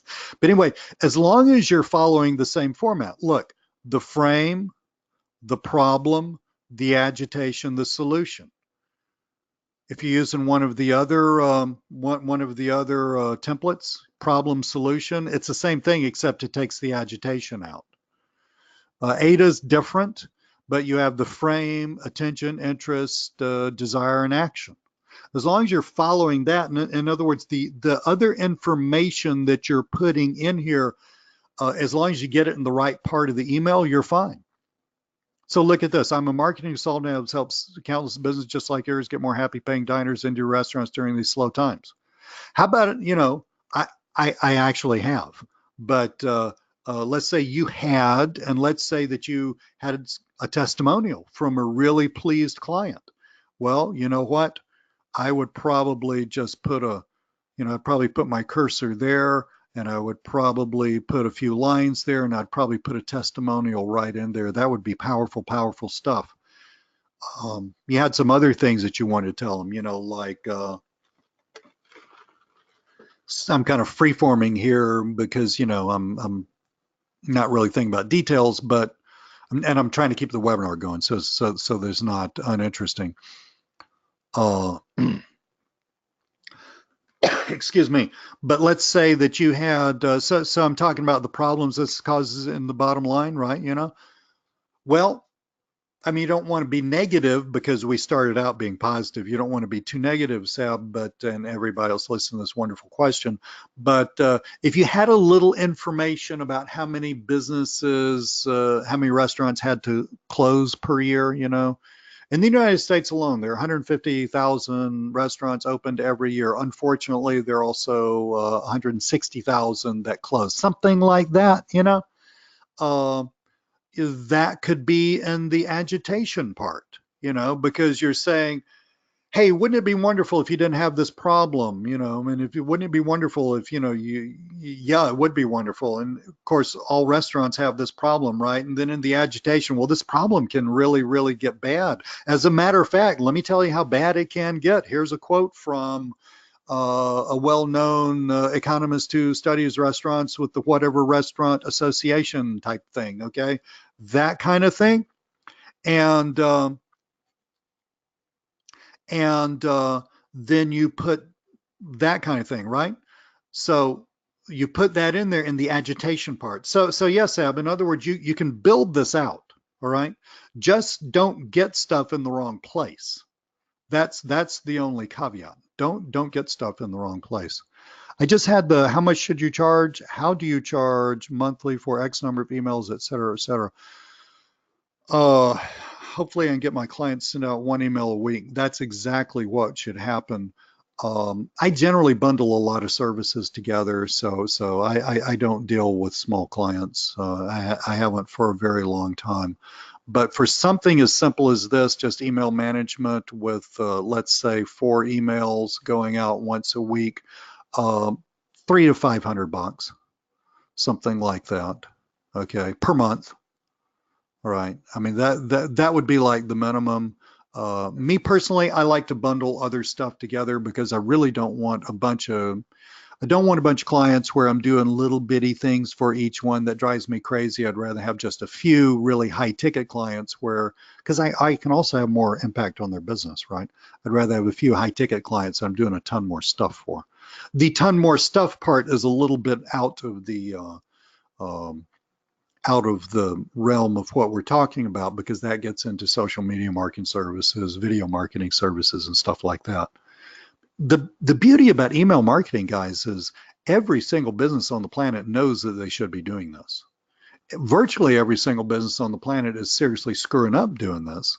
And if you approach them the right way, they will at least listen to you about you doing this. Are they all going to just fall into line and just fall over like a room full of dominoes? You know, those little pictures you see of dominoes going all through buildings and stuff, you know, where like, you know, they got 40,000 dominoes lined up. No, they're not all. That's silly, right? But the fact of the matter is, if you get your prospecting lined out, and I'm going to use this word that I think y'all must hate, because not many people do it, but if you will do it consistently. Okay, hear me on this. Okay, I want you to clear your mind. So let's meditate for about 4 nanoseconds. I want you to hear this next thing. If you do all of this stuff wrong and you do it consistently, I'm talking about the prospecting part, you will build a massive business. Did you hear that? If you do the prospecting part wrong, but you do it consistently, you will still build a massive business. The issue is not how you prospect. The issue is that you prospect. I swear to God. I mean, somebody tell me, Lee, I've been going to 3 network meetings a week since January and I haven't landed one damn customer. I mean, seriously, I mean, you must have I hate your mother tattooed on your forehead or something. I mean, there's something going on with you. You've got a giant booger in your nose. I don't know, but there's got to be something going on with you, because if you do the prospecting enough, guys, you can't screw it up. So many of y'all think you spend too much time thinking, okay? Like, what if this and how that and all of that, and let me tweak this and tweak that. I mean, you know, literally, guys, and I'm getting on a soapbox here a little bit. I'll get off that in about 2 seconds, but literally, guys, that's not the way to do it. Okay, the way to do it is to get your butt out the door to network meetings. If you want to do LinkedIn, I love LinkedIn. I love network meetings because I like meeting people, but I love LinkedIn also because it's global. Okay, well then you sit your butt in a chair 3 hours a day, and I told you to on LinkedIn every freaking day. Okay, you don't have to do it Saturday and Sunday if you don't want to work on the weekends. That's fine. Monday through Friday, every freaking day. Not Monday, Tuesday, Wednesday. I don't think so on Friday. I'm tired on Friday. And then next week, Monday, and it kind of tapers off. And then by the 3rd week, I think I'm going to buy this thing over here because it might work better because the cell there and all that stuff. You know how that works, guys. I know I'm preaching to the choir here. You know how this works. This is why you buy shit. Okay, I got it. I write sales letters for a living. I understand. I'm telling you guys, it's fine for you to buy stuff. Buying stuff is cool. You learn stuff. It's all important. Not a damn thing's going to happen until you start prospecting consistently from now until the cows come home. And by the way, in case you ever wondered, the cows just don't come home on their own. They don't do that ever. Okay. Prospect, prospect, prospect. We had some coaching that we did earlier on this year, and I was talking about the same thing. And when you start your business, okay, so starting your business is defined as you have 10 customers or less, or 10 clients or less. When you start your business, 80% of your you need to keep track of your working time. 80% of your working time needs to be spent prospecting. but Lee, I don't have time to do all the other stuff. Well, then go to bed later, wake up earlier, deal with it. I mean, do you want to start a business or not, right? Ake has 73 cows outside his door. Ake, that's right, man. Ake lives out in the middle of the beautiful state of Tennessee, one of my favorite places on God's earth. But yeah, prospecting, 80% of your time at the beginning needs to be done prospecting. How did you figure that out, Lee? Yeah, I started doing this stuff back in like 2009, okay? How do you figure out if 80% of your time is spent prospecting, like Lee said? Keep a damn diary of how many hours you work. Hey, here's a tip. Here's a tip, guys. Get one of those old-timey daytimer things that you actually do have to write in. And just like how attorneys keep track of their time in 15-minute increments, don't OCD this, okay? But I just want you to do one thing. Do this for a month. I want you to, in like hour increments, I want you to take a pencil and I want you to shade the hours that you're actually working. Oh, that hurt. Shade the hours that you're actually working. And in a week, you will see, oh, it's obvious why this isn't working for me because I'm not working. Okay? 80% of those hours, two things need to happen. You probably need to work more, and 80% of those hours need to be spent prospecting, even when your business is going great guns. Okay, like you got more business you can deal with, and it's going great guns, and you're making a lot of money, but you're kind of pulling your hair out doing it. I mean, it's entrepreneurship. That's the name of the game, right? 50% of your time needs to be spent prospecting still. That's it, man. Nothing, no piece of software, no new program, no hack, no Google whatever, no so-and-so driving around in Ferraris discovered this way when he can pick his nose and sit on the beach and blah, blah, blah. None of that stuff is ever going to make what I said not true. Okay? David, are there particular types of businesses that do more email marketing than others? I don't approach it that way, David. Yeah, businesses that are hip to email marketing. There are a few. That was kind of a tongue-in-cheek answer. There are a few tech businesses, so software businesses creating apps, tech businesses. I learned about the coolest little business from my son. They actually teach programming all across the United States. I've forgotten the name of the business, but they have meetups and stuff like that that people go to. This is their prospecting to get people into their courses. You get on their mailing list, they're going to mail you every week. Matter of fact, they will mail you several times a week. They do not screw around with email marketing. So there are some hip businesses.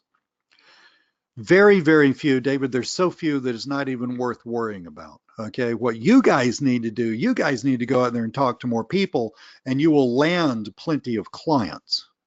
And quit worrying about, well, who's the best one to talk to? I don't know. Why don't you go talk to freaking 10 of them? And don't worry about those details. How about that? How about you get off your butt and talk to 10? How about 20? Well, after you talk to 10, talk to 10 more. Then you got 20. Let's work it up to 100. How about you go to 3 meetup meetings from now until Christmas? Okay, between Christmas and New Year's, you can take time off, just like a real freaking job. How about you sit on your butt in front of your computer 4 hours a day and hammer away at LinkedIn from now until Christmas? And you can take that week off between Christmas and the New Year's, because that's how businesses get built, guys. And quit worrying about who's best, what should I say, what kind of tie do people wear ties anymore? What kind of tie should I wear to the meetup meeting? Who should I talk to? How should I shake their hand? Well, what color should my business card be, and all that crap? Quit worrying about that crap. Just start. Yeah, David, I got it. I'll talk about that in a sec. Just start talking to lots of folks and it will happen. David, yeah, you're talking about cold email marketing. I don't cover that in this course. That takes a lot more. You may have that savvy to do that. I have it. David says, the reason I asked so I can pull business to business email lists and market that way. Some stuff's going to have to happen for that. That's going to take some testing, frankly. But before you do that, you're going to have to clean those. There's a ton of stuff that has to happen. You got to clean those lists. You got to get a a good email, provider to send out those emails so that the IP addresses don't get blacklisted and all that stuff. I don't really want to get into that on this here because it's just going to confuse everybody else. Okay. Yeah, David, in that case, that's a matter of testing. Okay, that's all that is. But make sure. I've got friends who do this and do very well. I don't do this. I've got friends who do this. I understand how it works and all that stuff. Um, um, just make sure. Yeah, it is a giant pain, and the numbers are huge. The front end numbers are just massively huge. So it's a matter of dialing in a lot, and it's a matter of spending a lot of time and, quite frankly, a fair amount of money to get it dialed down. It's not like there's one golden, David, it's not going to be that there's one golden business where you're going to get like twice the close rate of somebody else. Just the ones to avoid. I would avoid tech companies. Okay, I would just avoid tech companies on that because they're already hip to email marketing. They understand it. They do the kinds of stuff that we do, right? Everybody else is still, pretty much in the dark ages on this. Could my next course be helping us to know the promotions to do for specific businesses? You mean how to help specific businesses increase their business? Denise, let me know if I understand the question. Are you asking me how to help specific businesses increase their business? Let's look at, while Denise answers that, let's look at this. We've gone on an hour and a half. I'm happy, guys. So this is cool. Yeah, to increase. So Denise said yes to increase their, but this is the same thing, Denise. It's exactly the same thing. Businesses, you just need to turn around and do exactly the same thing for your client. They need to gather emails, and I talk about that in the course. I mean, that's pretty easy. I talk about that in the course too. What to write, how to create an email sequence. Okay, all of that. Go through the course. It's exactly the same thing. All you're doing is repeating the same thing. Here's why, guys. Nothing has really changed with human beings. It's just that human beings now have the internet. We used to have stone tools. Now we have the internet. We did not change. And so getting us to do things, i.e. selling, has not changed. If I wanted your saber-toothed tiger pelt and I wanted to exchange my 4 arrowheads that I just made for that saber-toothed tiger pelt, the emotional stuff that we have to go through for that to happen is exactly the same thing that you have to do with the business owner to do work for them. It's exactly the same thing. Nothing changed. Strategies getting clients, covered that. What does this say? Let's do this. This is on a text file, so it doesn't wrap around. Where we set up an initial email marketing campaign through an affiliate. Well, you could do it through an affiliate link. I don't worry about that too much. I mean, I'm not here to get a few bucks from Aweber. I mean, that's fine. Most businesses already have a lot of businesses, not all. I mean, it may not even be the majority. A lot of them have an autoresponder. They just don't know what to do with it.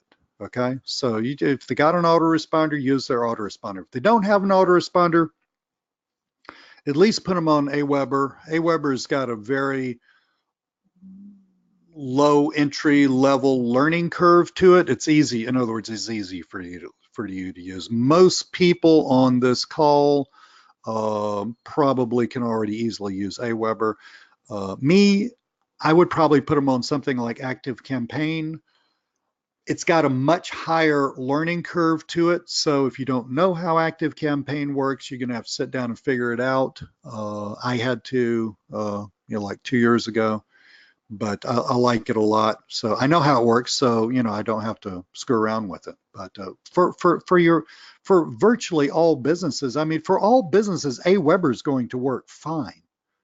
Fine. Okay. Why Aweber? Why ActiveCampaign over Aweber? Because ActiveCampaign can do true automation. All right. Automation, obviously you understand that word, but it means that I can have automations running so that if a person lands on a web page and takes action A, then I can do, some stuff over here. And if they don't take action A or they take action B, then I can do some stuff over there. Yeah.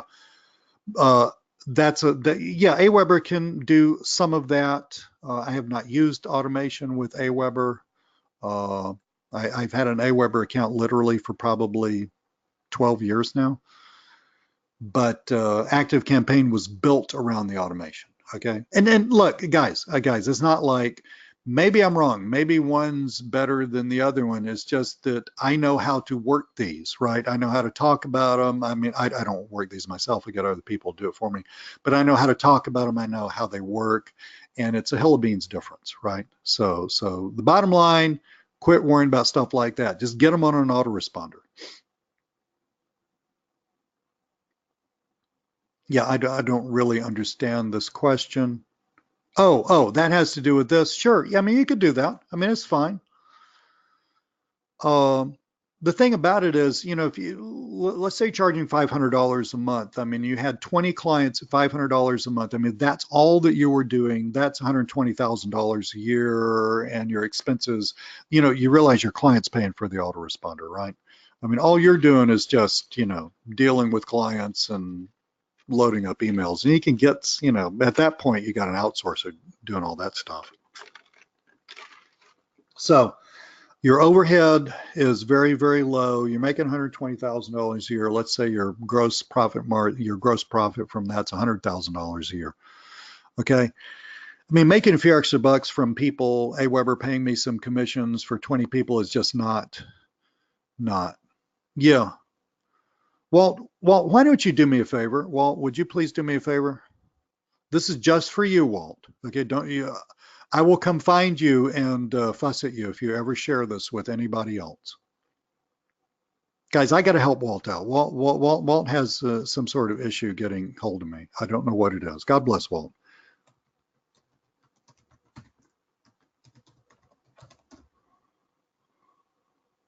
Hang on, Walt. My main email. Okay, if you ever share that with anyone, I will disown you. All right, my main email. Hit me up with your problem. Now, if you can't get an email back from that, to heck with you, Walt. I love you. I'm glad you're on the planet, but I can't help you anymore. But hit me up with whatever your problem is, and I'll get my tech guy to get in there and see if he can help you out with it. Okay? Okay, yeah, Walt, I don't need to know about it now. That's why I gave you the email. Tell me all about it in my email. Okay? All right, buddy. Now, so yeah, I mean, yeah, you could do that. I don't really see that as a big deal. It's not, for me personally, it's not worth thinking about. How to use network meetings, we talked about that. I talked about this. Have I got it? Oh, yeah. Here we go. What businesses to target? It's more like what businesses not to target, okay? Two kinds of businesses I would not target on purpose. Tech businesses, because they already know what they're doing, and then businesses without websites. There's still a number of those. Those people are, God bless them. They got plenty of business. They get it in other ways. They're just not interested in, leveling up from the 1980s to the 2000 teens, right? It just is what it is. Why push a rock up a hill? All right. So if they don't have a website, forget them. Those are the only two I wouldn't target. Outsourcing. I mean, this is brain dead easy to outsource, guys. I mean, you're going to have to get together with your clients once a month and figure out what the emails are for. Now, look, clients they're here to be led. They're paying you to do stuff for them. They're not paying you to sit there and jawbone with them for 2 hours, right? So just, you can do this. Just send them an email. Sab, I'm going to pretend that you're a client. So email. Hey, Sab, this is Lee. Already got your promotions that, I'm doing this in an email. This is Lee, already got your promotions lined out. I mean, already got your informational emails, lined out for the week. Where do I get the information for the informational emails when I don't know how the business works? Same place I get everything else, from the internet. Google it, okay? Get somebody, use the software to write the emails. You don't want to use the software to write the emails, get somebody on Fiverr to write the emails for you, okay? Make sure you charge your client accordingly. Now, so I would have like 4 emails for that, and I would just say, Sab, let me know if you have any coupons or any sales coming up that we need to, work in extra. Just, put it on their plate. Please get this information to me by August the 21st. Yeah. So is this August? So look, so let's say a week before, get this to me by the 23rd. Okay. You got to tell people what to do, guys. So that's what I would do, right? Okay. That's easy. This way you can handle 20 clients all paying you $500. It's better if you've got fewer clients paying you a lot more. But this way you can handle all that stuff, right? You just have a template for emails, for your email going out to them. Hey, I've already got it lined out. If you got any clients or promotions, let me know.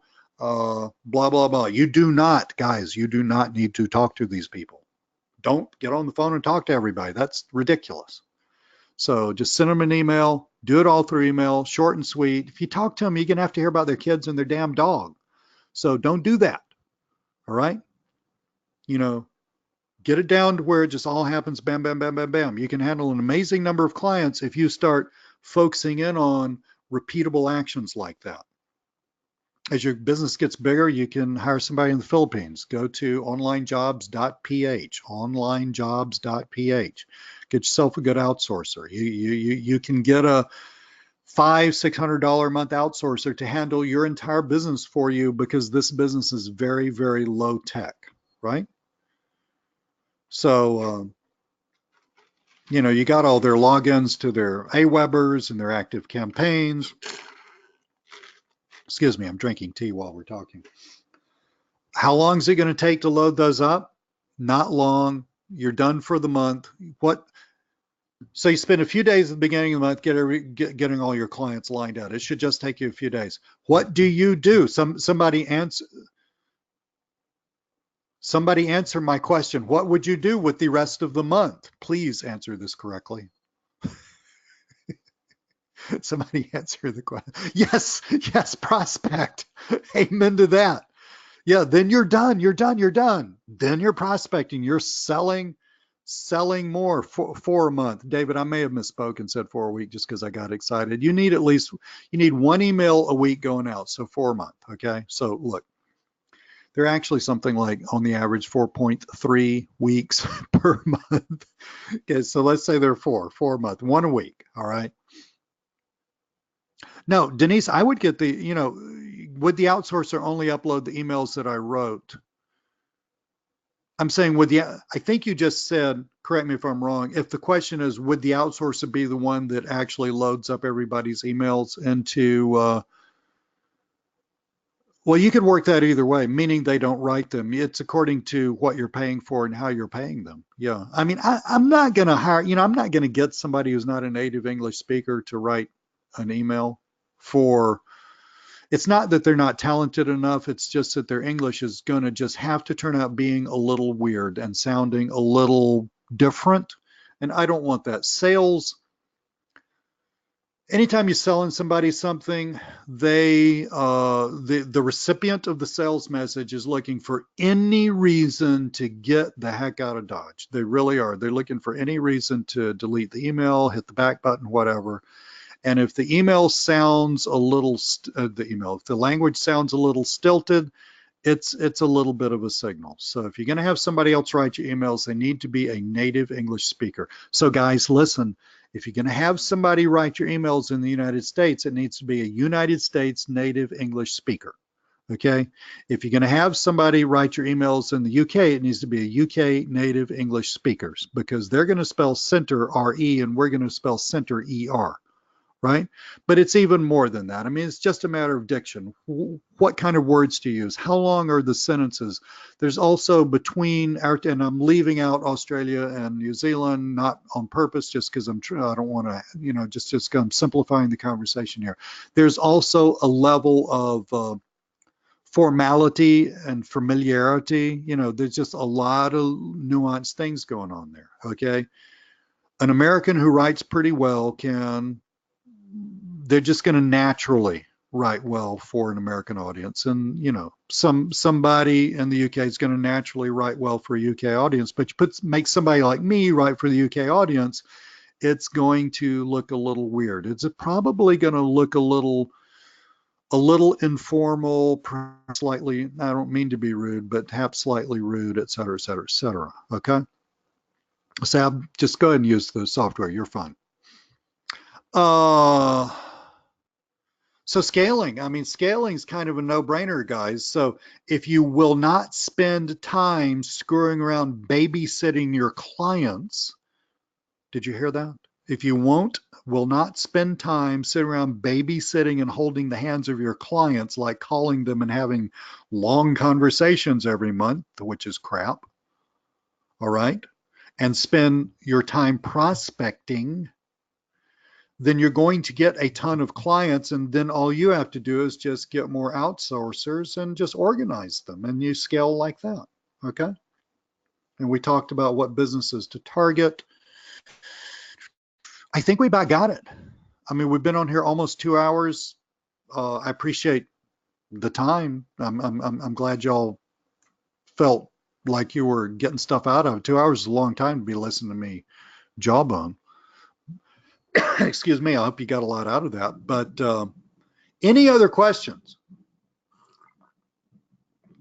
Anything else, guys, that I can help you out with? But, you know, my goal was to just cover the whole thing. I wanted to just leave no stone unturned or whatever. David, you bet, buddy. You bet. Well, thank you so much. Thank you so much, Sab. I appreciate that.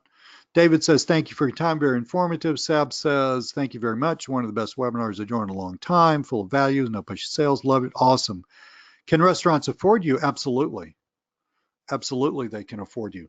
Okay, so the guy and his wife who are barely scraping by with the pizza place stuck in the backwater of some little tiny Florida town 120 miles away from any beach, maybe they can't afford you, okay? But there are plenty more that can. Paul, just go ahead and put your questions in here real fast. You may have some good ones. Let's see if I can answer these to your satisfaction. Type one in, hit return, or hit whatever, enter.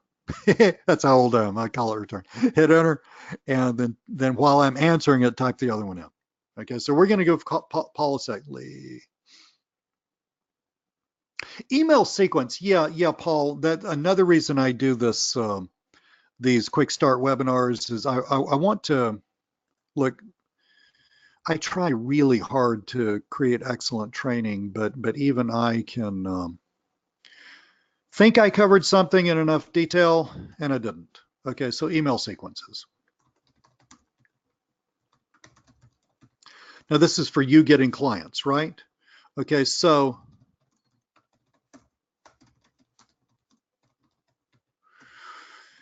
a little informative email about email marketing, okay? Just kind of like the one that I gave you the example of, this one right here, okay?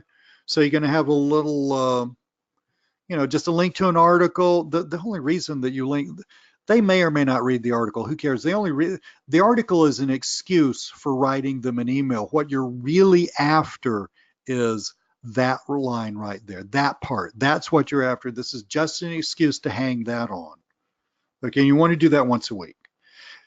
What if they don't like you doing that once a week? Well, by all of our emails have to have, you know, I mean, Can Spam Act in the United States, you know, that stuff. You got to have an unsubscribe link. They can unsubscribe. They're grown-ups.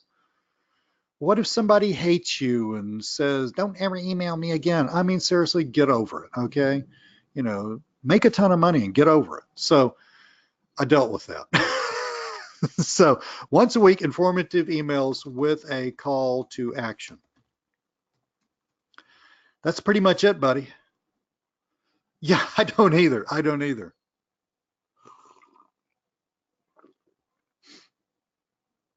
Well, These emails are not cold emails because notice I got the person's name and I told you to prospect via, Denise says, why was this not a cold email? I got the person's name. How did I get the person's email address? Well, because I followed my training and I went to a network meeting. I shook a hand. I looked them in the eye. I acted like pro, like a grown up. I got their business card. I said, you know, and I asked them and I shut up while they talked to me. Okay. All right, buddy. Paul, if you got another question, Paul says I answered his question. But if you got another question, like, God, I wish I'd remember, you know, just hit me up in support. It's all cool. So Denise, so I got their email address off their card. Hello, if they didn't want me to email them, they wouldn't have put the email address on the card. Okay. I mean, it's kind of like, you know, you put it out there, right? Ditto on LinkedIn. I mean, if you go through the LinkedIn training, we do not. I mean, you can, but it's stupid. We do not just download all our contacts, put them in an autoresponder, and then just spam them, right? Do not do that. That makes you look stupid, even though plenty of people do that. That's not good. You're messaging people. You're saying, hey, you know, I help businesses just like yours with email marketing. If you ever want to know more about it, just let me know. Or I've got some information about this I'd like to give you. If you bought or done for you stuff, it's got some information you can, you know, pass on. I've got some information, you know, that I could give you. You know, would it be okay to send it to you? Right? Would you mind if I just emailed it? Bam, email address. Okay? Like that. That's how you do it, Denise. And then you put them on an autoresponder. The only other thing that you might want to do in your first email, Paul, I hope you're still listening, in your first email to them is we met at the meeting the other day. So maybe that would be your day. God knows. That would be, so let's say you have two template emails. Okay, so this would be for email number one, right? So that would be for the group of people that you met at the meetup meeting or the network meeting. So let's say you never want to have to rewrite anything ever again. So let's call this network. Okay, we chatted briefly, or let's call it messaged briefly on LinkedIn the other day, just to kind of position it. And also to help, basically what I'm doing is I'm saying, I'm helping them remember who I was. I'm saying that I am not just, you know, hitting you up out of the blue, but also I care enough to, I care enough to remember, to remember how we got to this point, right? It's exactly the same thing when you meet each other, you know, meet somebody that you saw last month. Hey, I met you at so-and-so's house. How you doing? Yeah, well, I think you were, you know, over there showing off your new car. You still love your car? You know, the reason we do that is we're really telling the other person, I care enough about you to remember you, right? Well, that's really what you're doing here. So Paul and everybody else, this wouldn't go in every email, but it would go in the first email. Does that make sense? So that would be the only little thing I would tweak on that. Cool beans, guys. You got support. Ake, thank you, buddy. Awesome, Paul.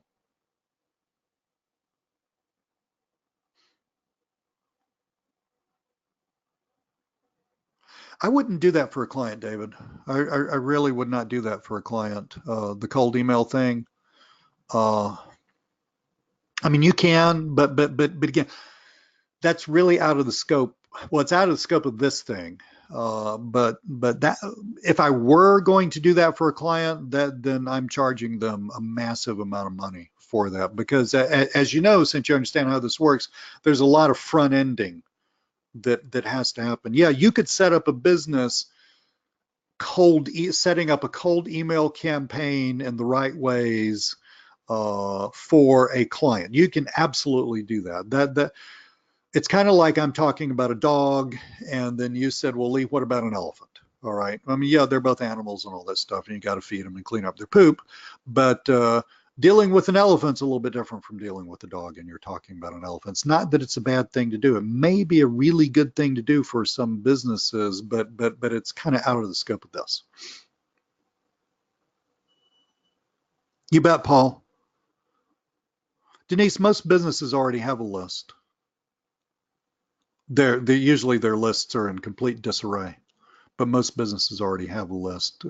If they don't, then charge them for putting an email submit form on their website, and then help them start building a list. Okay, but most of these guys are going to have a list. All right, awesome guys. Great webinar. Give me about a day, because I'm going to go work out now and then, relax. But give me about a day to download this, upload it to the members area. It will be there for you to look at again. Thank you so much for purchasing this. And we got lots of cool stuff coming out. Got a cool piece of YouTube software coming out this month.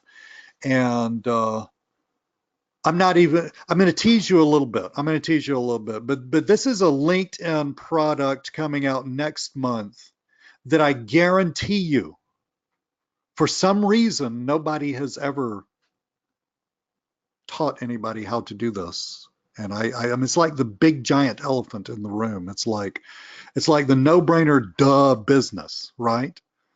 We're coming out with that in September. Cool software. Wall, good to see you on a webinar, buddy. I hope you're doing great.